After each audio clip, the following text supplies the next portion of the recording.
आज हम लोग स्पेस टेक्नोलॉजी के इंपॉर्टेंट टॉपिक को डिस्कस करेंगे थोड़ा सा डिटेल में। टॉपिक है डॉपलर इफेक्ट। काफ़ी इंपॉर्टेंट है और काफ़ी एप्लीकेशंस भी हैं इस पर्टिकुलर टॉपिक की different areas of space technology में।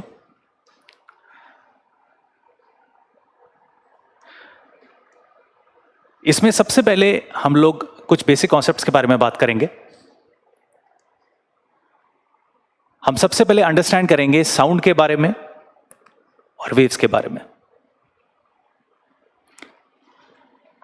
इसमें सबसे पहले आपको यह समझना है कि साउंड प्रोड्यूस कैसे होता है। कोई भी ऑब्जेक्ट जब वाइब्रेट करता है उसके वाइब्रेशन से साउंड प्रोड्यूस होता है।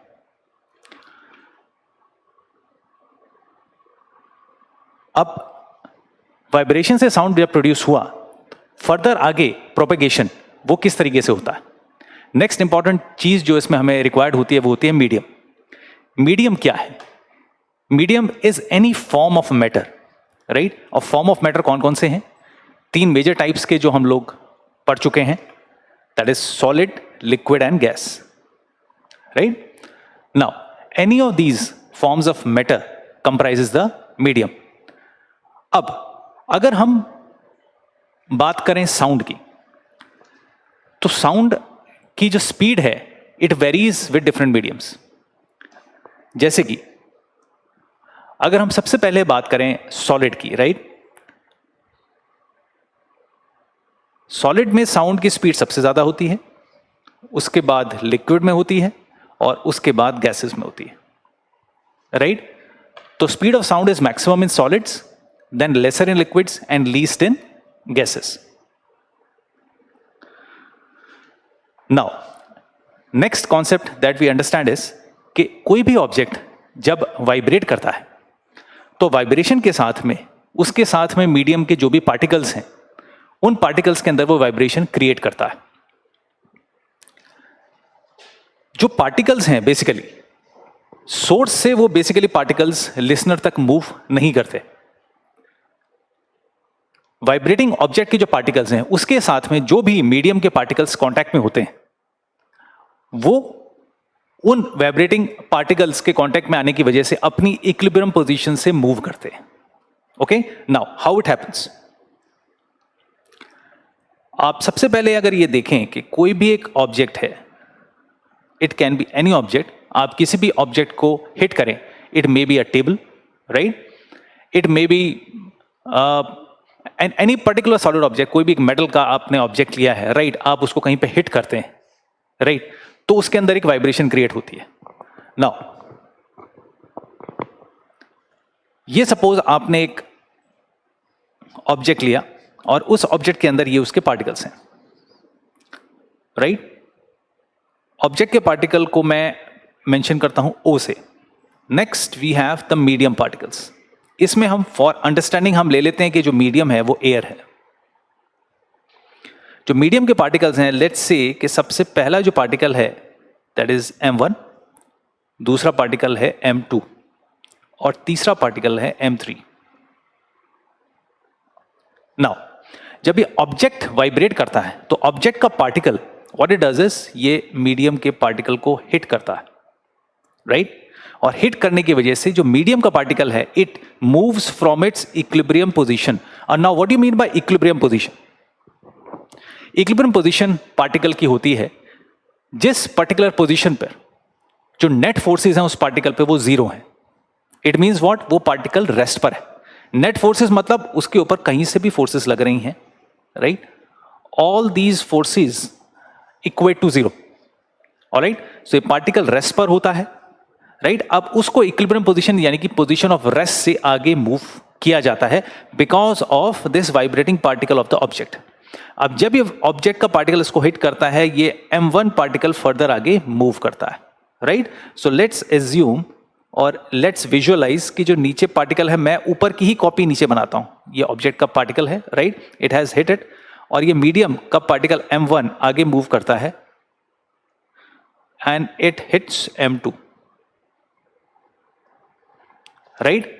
नाउ नेक्स्ट स्टेज में क्या होता है, when it hits M2, now this M2 moves ahead right, it hits M3. अब M1 क्या है, जब M2 को हिट करता है और M2 आगे बढ़ता है, M1 come backs to its original position. Right, so this particular process you need to understand कि ये मूवमेंट ऑफ पार्टिकल्स कैसे हो रहा है. ओके, नाउ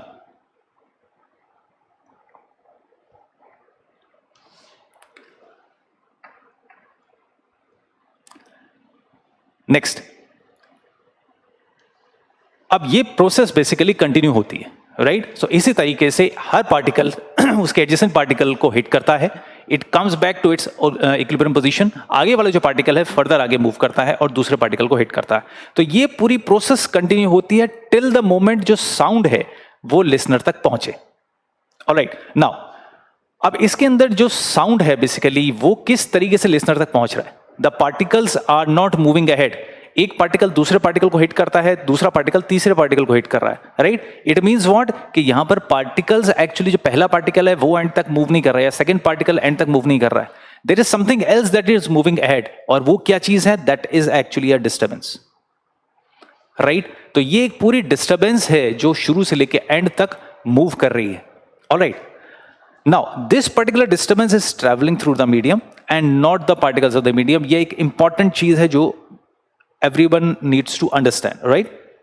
और इस disturbance को हम कहते हैं wave, right? So basically this particular disturbance that moves ahead is called a wave. Now another concept that we need to understand is कि sound किस टाइप की wave है. राइट, वेव्स भी हमारे पास डिफरेंट टाइप्स की होती हैं, एक मैकेनिकल होती है, एक नॉट मैकेनिकल है. Right, sound is a mechanical wave. It means what, sound needs a medium to travel. Right, जैसे हमने बात की सॉलिड, लिक्विड और गैस की, इनमें से कोई एक मीडियम होना चाहिए साउंड की मूवमेंट के लिए. Without the medium sound can not travel. That's why we say that sound is a mechanical wave.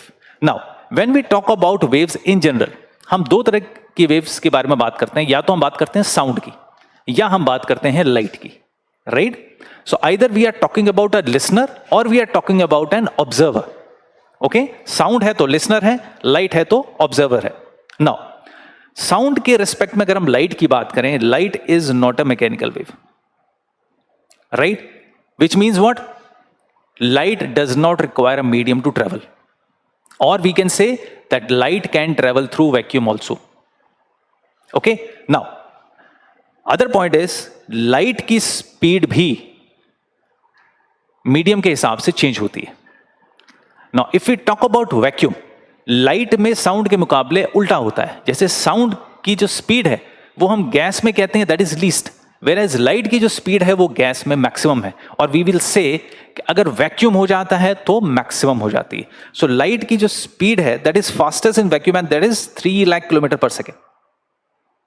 Right, and light से फास्ट कुछ भी नहीं है.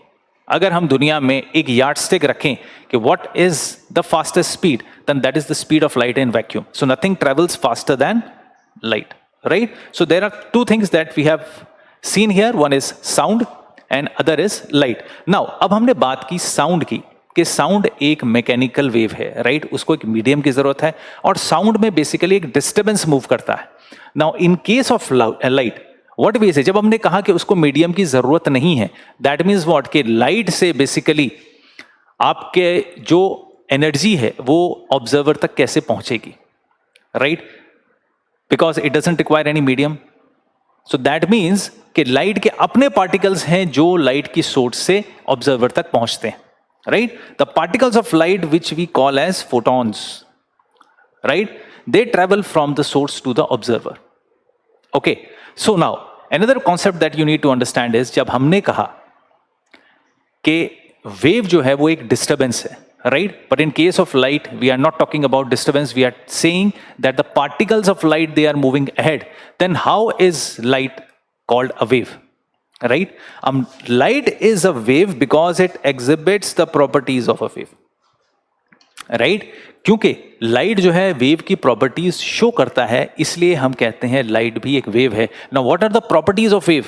Properties of wave are reflection, refraction, diffraction and Doppler effect. ये 4 properties wave की होती हैं जो साउंड भी एग्जिबिट करता है और लाइट भी एग्जिबिट करता है. That's why they both are waves, right. Now अब ये प्रॉपर्टीज हैं क्या? अगर रिफ्लेक्शन की हम बात करें, so in case of light when we are saying reflection, it means what, हम सेम मीडियम की बात कर रहे हैं. कैसे? सपोज अगर हम एयर की बात करते हैं, तो एयर में लाइट अगर मूव कर रही है, राइट, बीच में आपने एक ग्लास की प्लेट रख दी, ऑलराइट. नाउ ऊपर भी एयर है, नीचे भी एयर है. नाउ जब वो ग्लास की प्लेट को हिट करेगा, it will bounce back, right. और वो बाउंसिंग बैक जो होती है उसको आप रिफ्लेक्शन कहते हैं. ओके, सो इसका एक पर्टिकुलर एंगल है that we need to understand कि यहां पर अगर ये जो पूरी प्लेट है उसकी हम एक हॉरिजॉन्टल लाइन बनाएं और उसके ऊपर एक 90 डिग्री के एंगल पे एक लाइन ड्रॉ करें, राइट, उससे हम एंगल देखते हैं इस लाइट रे का क्या है.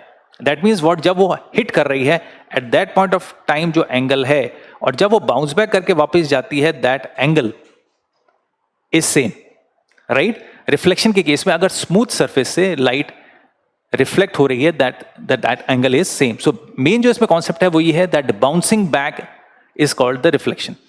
अब और इसके अंदर दूसरा पॉइंट है कि मीडियम सेम होनी चाहिए. Now when we talk about refraction, refraction में क्या होता है, मीडियम्स आर डिफरेंट.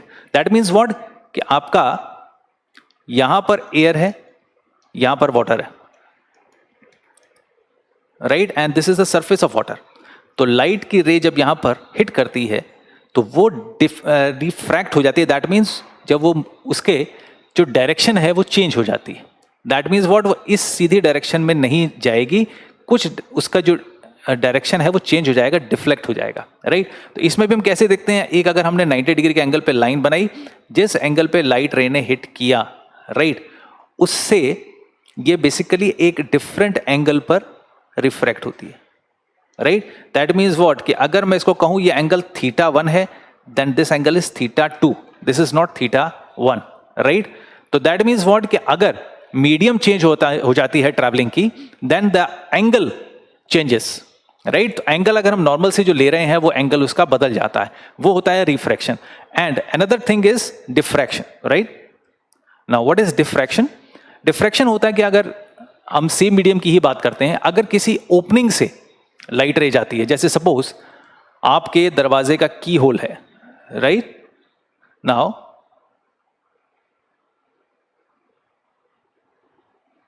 और यहां से ये लाइट रेज आ रही हैं,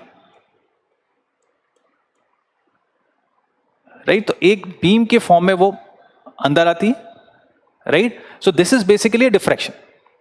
एक ओपनिंग्स की वजह से उसकी जो डायरेक्शन है वो एक पर्टिकुलर डायरेक्शन बन गई, राइट. या फिर कोई ऑब्स्टिकल है, कोई भी ऐसे एज है, राइट, कहीं से लाइट रेज आ रही हैं और ये एक अंदर रूम है, यहाँ पे छोटी सी ओपनिंग है, उस ओपनिंग की वजह से, मतलब थोड़ा सा गैप आप मान सकते हैं, गैप की वजह से लाइट रेज जो हैं वो उनकी डायरेक्शन डिफरेंट हो जाती है, राइट.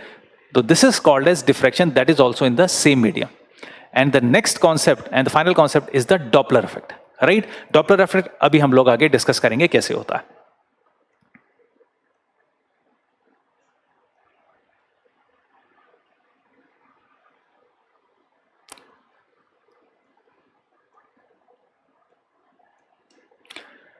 नेक्स्ट, अब जब हम बात करते हैं कि जो वेव है इट मूव्स फॉरवर्ड, तो मूविंग फॉरवर्ड में बेसिकली होता कैसे है, जो वाइब्रेटिंग ऑब्जेक्ट है और उसके पार्टिकल्स हैं वो बेसिकली क्या करते हैं, आगे की मीडियम, अगर हम एयर की भी बात करें तो उसके पार्टिकल्स को वो पुश करते हैं या कंप्रेस करते हैं, राइट. हमने पीछे देखा कि वो क्या कर रहे हैं, दे आर पुशिंग और कंप्रेसिंग, ठीक है.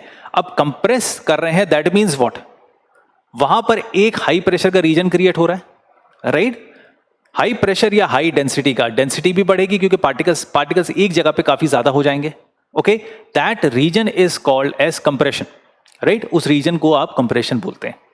नाउ जब हमने कहा कि वो पार्टिकल आगे वाले पार्टिकल को हिट करता है और फिर वापस अपनी इक्विलिब्रियम पोजीशन पर आता है, जब सेकंड पार्टिकल आगे मूव कर रहा है, फर्स्ट पार्टिकल अपनी वापस पोजीशन पर आ रहा है, उन दोनों के बीच में गैप क्रिएट होता है, राइट. और गैप जो क्रिएट हो रहा है that becomes a region of low pressure और लो डेंसिटी, राइट. और उसको हम लोग क्या कहते हैं, उसको हम बोलते हैं रेयरफेक्शन, ओके. नाउ अब इसमें बेसिकली प्रोसेस फिर क्या हुई, मूविंग बैक एंड फोर्थ, मतलब जो पार्टिकल्स हैं वो आगे और पीछे कंटिन्यूअसली मूव कर रहे हैं, और इस बैक एंड फोर्थ मूवमेंट की वजह से एक series of compression and rarefaction बन जाता है, मतलब एक कंटिन्यूटी बन जाती है, एक कंप्रेशन है, रेयरफैक्शन है, फिर कंप्रेशन है, फिर रेयरफैक्शन है। ये कंटिन्यूटी जो बनती है, राइट, तो ये एक तरीके की डिस्टरबेंस है जो प्रोपिगेट हो रही है आगे, राइट, और ये basically it makes a sound wave. Okay, now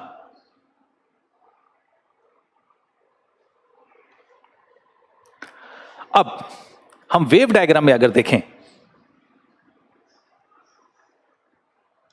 this is a wave diagram, right.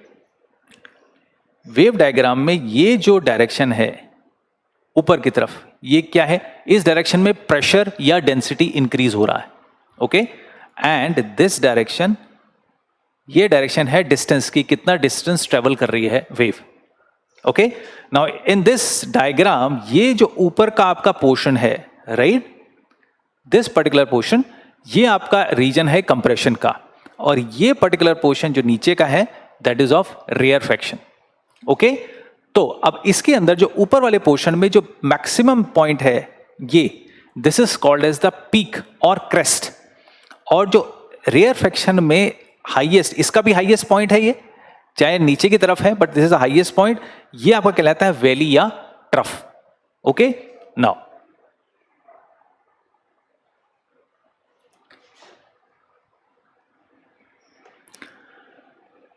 अब दो कॉन्जिक्यूटिव कंप्रेशन या दो कॉन्जिक्यूटिव रेयरफैक्शन के बीच का जो डिस्टेंस है उसको हम वेवलेंथ कहते हैं। This is represented by lambda, और उसका ऐसा यूनिट है metre.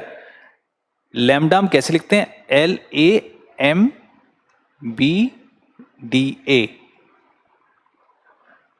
Okay, so this is represented by lambda, ऐसा यूनिट इसका मीटर होता है। अब दो कॉन्जिक्यूटिव कंप्रेशन और रेयरफैक्शन कैसे आप काउंट करेंगे,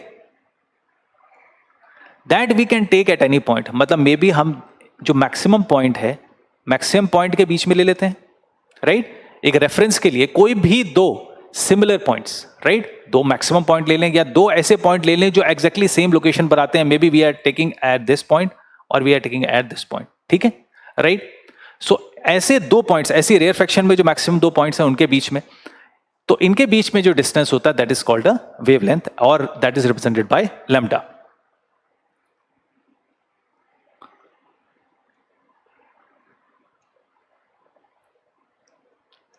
नाउ नेक्स्ट इसमें पैरामीटर होता है फ्रीक्वेंसी का। Frequency tells us how frequently an event occurs, alright. अब कोई भी चीज कितनी फ्रीक्वेंटली हो रही है that is mentioned by frequency, right. अब वो इवेंट हम क्या लेते हैं इसमें, that we take as an oscillation, right. Oscillation क्या है, वेव का एक हिस्सा है, वेव का एक पार्ट है, राइट। पूरी पूरी वेव आप डिफाइन नहीं कर सकते, this is called a wave, wave की कोई लिमिट नहीं है, राइट। उसका एक हिस्सा आप डिफाइन कर लेते हैं, that we called as the oscillation, और उसके बेसिस पे आप उसके पैरामीटर्स डिफाइन करते हैं। तो फ्रीक्वेंसी का हमने कहा कि एक पर्टिकुलर ऑसिलेशन के बेसिस पे कितनी फ्रीक्वेंटली वो ऑसिलेशन हो रही है, वो फ्रीक्वेंसी है, राइट। तो ऑसिलेशन हम क्या बोलते हैं, that is the change in the density, right, maximum value to minimum value and again to the maximum value, right. तो इसके अंदर हमने क्या देखा कि मैक्सिमम वैल्यू से मिनिमम वैल्यू और फिर maximum value, right, that makes one complete oscillation. Okay, so ये एक पूरी ऑसिलेशन हो गई।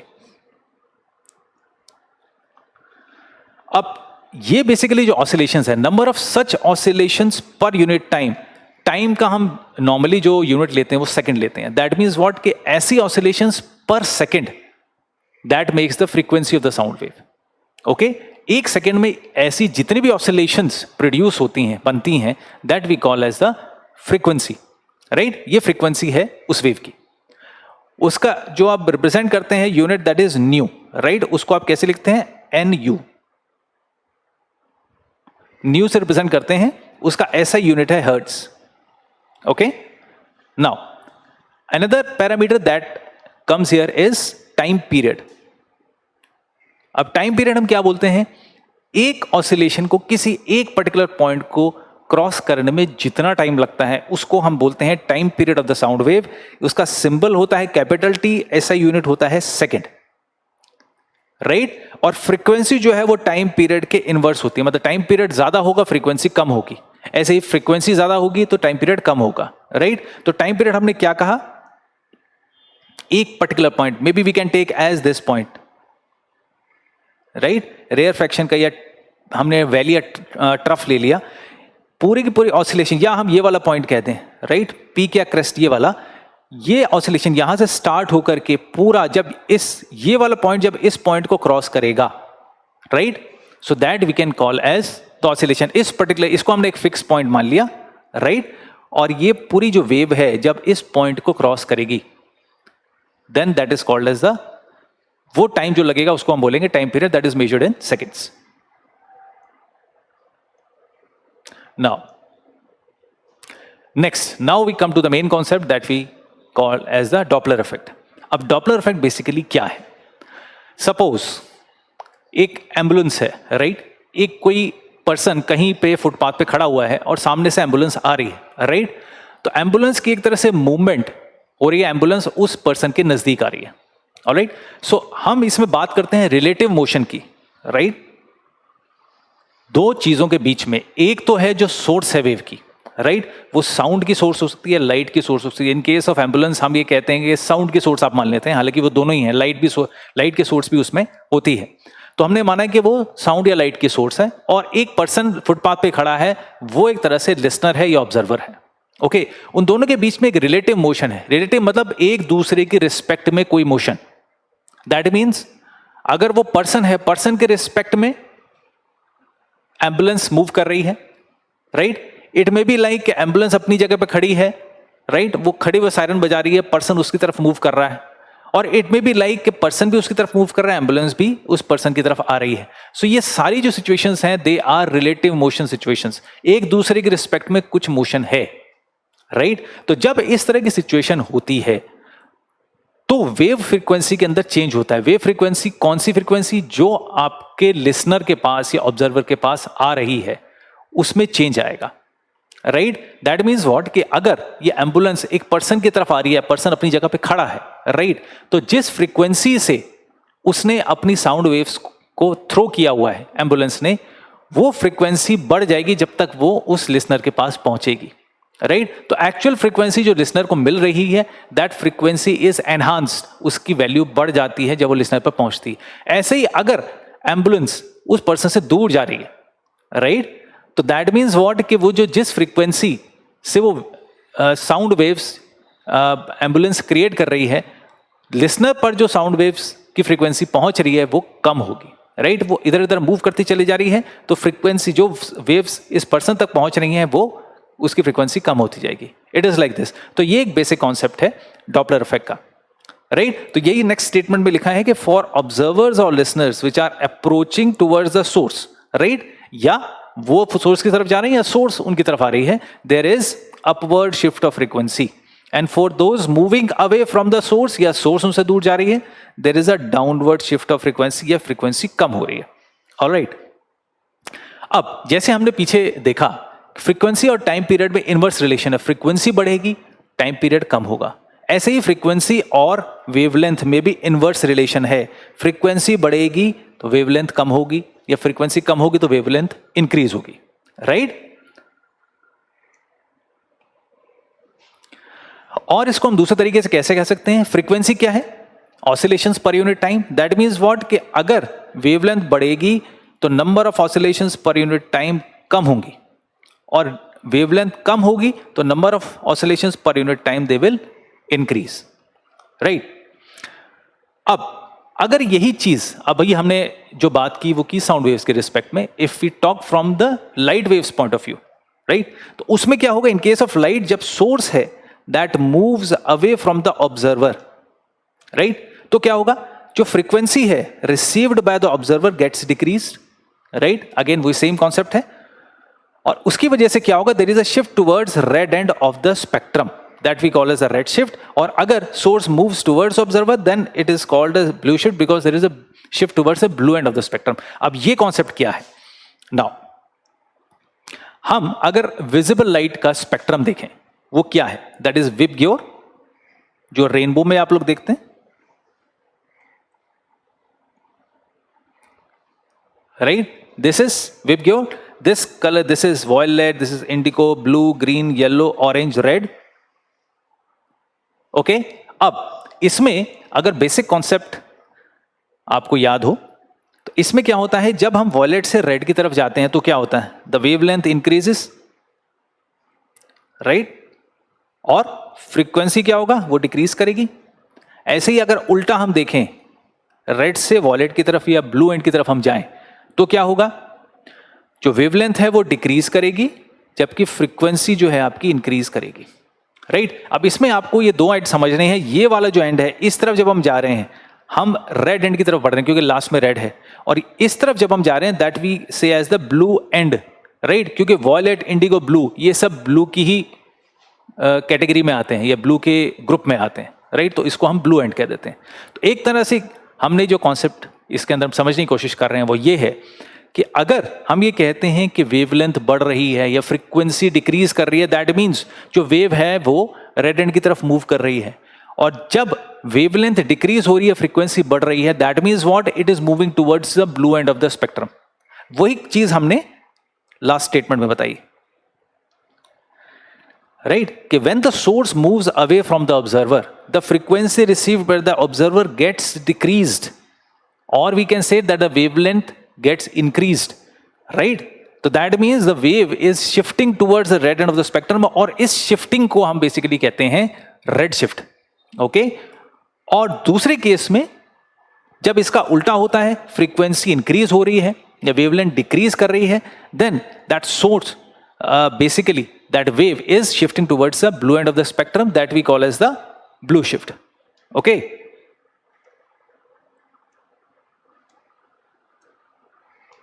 अब बात आती है इसके डिस्कवरी की. Who had discovered the Doppler effect? Christian Johann Doppler, he discovered the Doppler effect. और उन्होंने ये किस तरह से कॉन्सेप्ट बताया था, उनके हिसाब से relative movement of the star, right?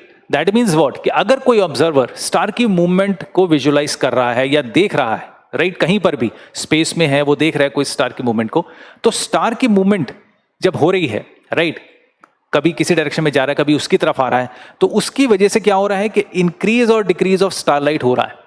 अगर स्टार उस पर्सन की तरफ मूव कर रहा है, डेफिनेटली उस लाइट की इंटेंसिटी बढ़ेगी, राइट? तो स्टारलाइट इंक्रीज होगी, राइट? और अगर वो दूर जा रहा है तो स्टारलाइट डिक्रीज करेगी.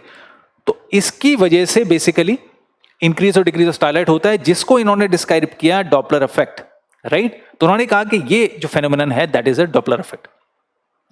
ये फेनोमेनन साउंड और लाइट दोनों ऑब्जेक्ट्स पर एप्लीकेबल है, राइट?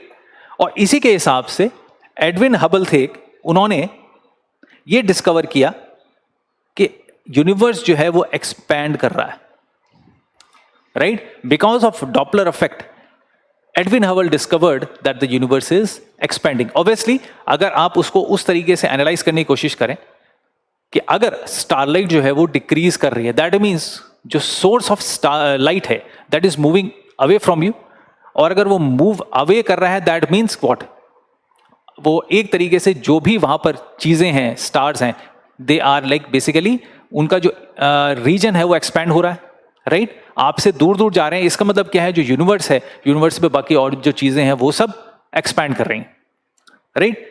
एडविन हबल ने ही 1920 में एंड्रोमेडा गैलेक्सी डिस्कवर की थी. और एंड्रोमेडा गैलेक्सी कौन सी है? That is the nearest galaxy to our Milky Way. हमारी जो गैलेक्सी उसका नाम मिल्की वे है, और उससे जो नियरेस्ट गैलेक्सी है that is the Andromeda galaxy. Next, what are the important applications of Doppler effect, right? अब कई एरियाज में इसका यूज होता है, जैसे कि ब्लड फ्लो में, मेडिकल इमेजिंग में, राइट? एम्बुलेंस सायरेंस में we have seen, velocity profile management, astronomy, space technology, vibration measurement, flow management, radar management, satellite communication and in audio. तो ऐसे डिफरेंट एरियाज में इसकी एप्लीकेशंस हम लोग देख सकते हैं, right? Now to understand this concept in real life situation, हम लोग देखते हैं concept of police radar. Okay, now in case of police radar basically क्या है, जो आपके ट्रैफिक पुलिस के पर्सनल हैं, वो जो व्हीकल की स्पीड मॉनिटर करते हैं, right, they use basically radar systems. तो वो क्या होता है, they are using a hand held radar gun, okay, उस ऑफिसर के पास होती है, और उससे what they send radio waves, okay, एक पर्टिकुलर फ्रीक्वेंसी पे रेडियो वेव्स वो थ्रो करते हैं व्हीकल के ऊपर, राइट। व्हीकल पर वो वेव्स स्ट्राइक करके वापस आती हैं, उसकी फ्रीक्वेंसी नोट की जाती है, and accordingly the calculations are made, ठीक है। तो अब क्या होता है इसमें कि जब रेडियो वेव्स भेजी गई, जो व्हीकल ट्रैफिक पुलिसमैन की तरफ अप्रोच कर रहा है, वो रेडियो वेव्स व्हीकल को स्ट्राइक करके वापस आती हैं, राइट, वो एक पर्टिकुलर फ्रीक्वेंसी पे वापस आती हैं, ऑलराइट। अब जब वो वेव्स जब वापस आ रही हैं, because the vehicle is approaching the listener, right, जो ऑफिसर है, ट्रैफिक पुलिस का ऑफिसर है, व्हीकल उसको अप्रोच कर रहा है, it is coming towards the officer, it means what, frequency will increase.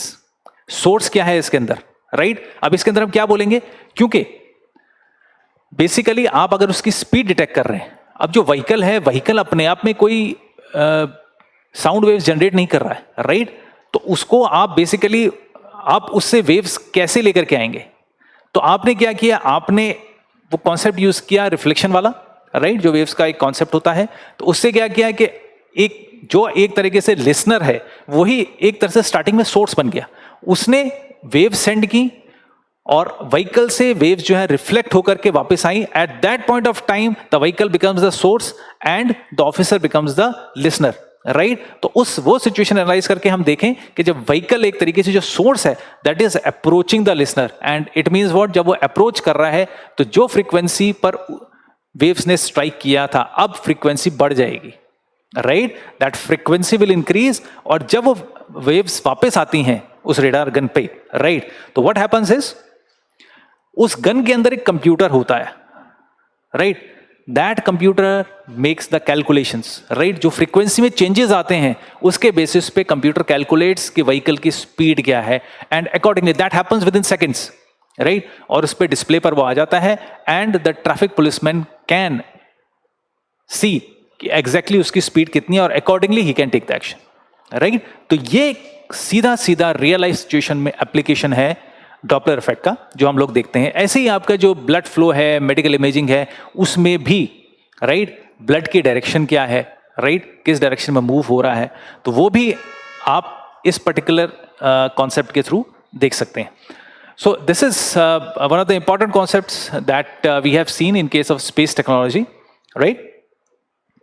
So that's all for this session, right?